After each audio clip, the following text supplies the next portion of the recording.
Hello everyone, let's go for the topic that is we would like to know about the Victorian sage, that is the Matthew Arnold. So let's start from knowing him actually what he was and who was he.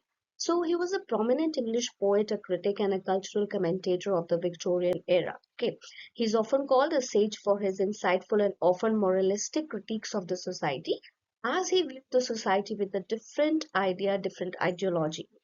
So the key roles of Matthew Arnold was like Arnold wrote many things throughout his life. So he was a poet who wrote deeply reflective, melancholy verse, renowned literary critic who helped defining the canon of English literature, and a passionate social critic who examined the cultural and the spiritual health of his nation.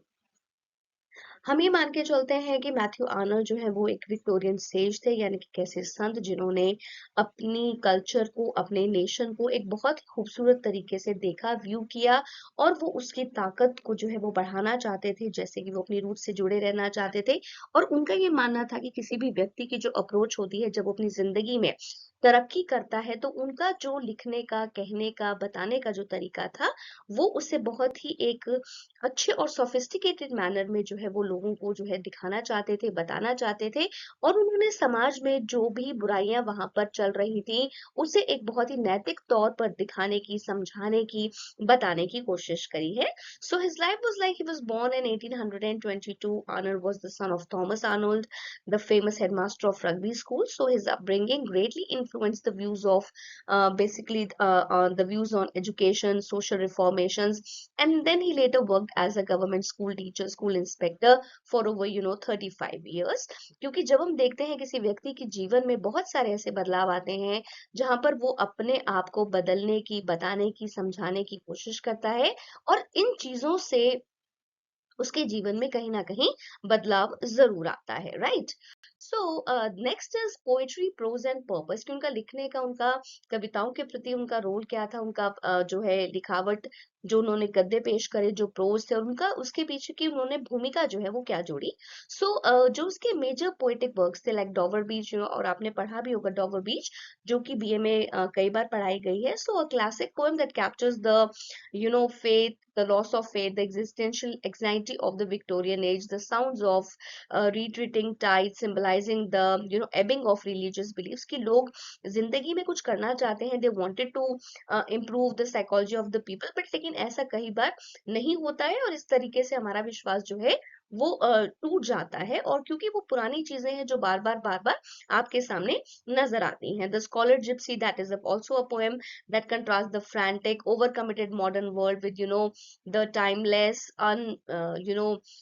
hurted the pursuits of knowledge. So it is a very key example of the themes of escaping the chaos of modern life कि जो लोग modern life में जो जिंदगी में रहना तो चाहते हैं लेकिन रिस्पॉन्सिबिलिटीज को बियर नहीं करना चाहते और भागने की पूरी कोशिश करते हैं because they get afraid of all these things because they think that the bearing of the responsibilities is a very difficult task. Okay, Tharas is a pastoral elegy mourning his friend and a fellow poet, Arthur Hug show. So it's a meditation on the friendships and the fleeting nature of life कि किस तरीके से जिंदगी जो है वो भागती चलती है लेकिन हमें अपनी रिस्पॉन्सिबिलिटी से भागना नहीं, उसे और ज्यादा बेहतर करने की कोशिश करनी है. So his major prose work was Culture and Anarchy. So this is his famous work of social criticism कि उन्होंने इस चीज को क्रिटिसाइज किया कैसे.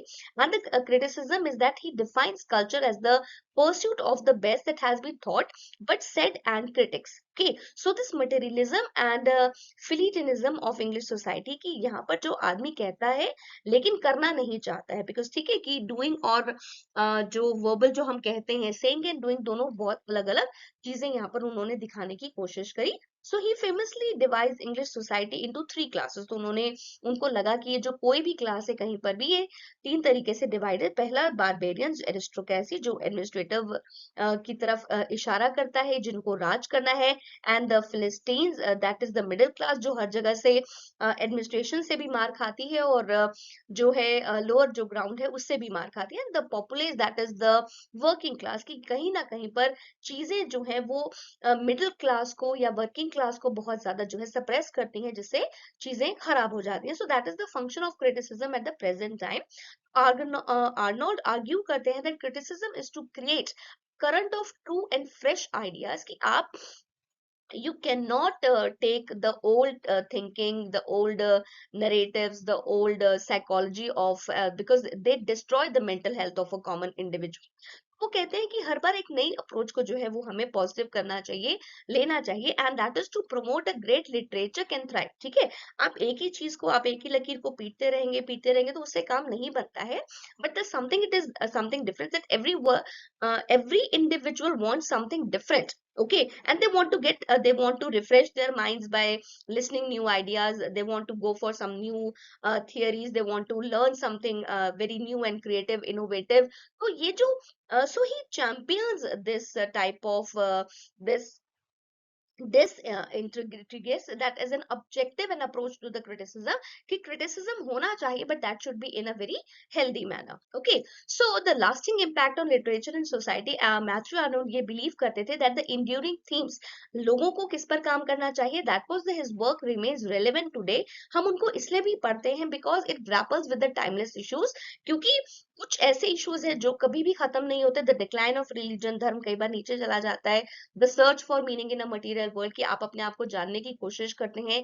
Knowing yourself, you know, realising the capacity and the capabilities of an individual, how they can improve a lot, the importance of education, the culture and the dangers of confronting, कि आप किसी भी चीज को लेकर barriers नहीं रख सकते हैं. So the influence on criticism is that, कि उनका जो प्रभाव था क्रिटिसिज्म पर, कहते हैं that he is considered as one of the founders of modern literary criticism. चीजों को उन्होंने देखा, he criticized the same but with a different perspective. So his emphasis was on the moral and social role of literature, कि साहित्य कैसे इन चीजों में एक बदलाव कर सकता है. So as well as the concept of high culture, आप high culture को देख रहे हैं, आप वहां से क्या चीजें एक्सेप्ट कर सकते हैं, कहां से अपनी चीजों को आप मना कर सकते हैं, you can say no. And that all these shaped academic thoughts for the generations, कि आगे आने वाली जनरेशंस के लिए आप क्या छोड़कर जाना चाहते हैं. So he focused on that. So his final thoughts were like Matthew Arnold left a dual legacy.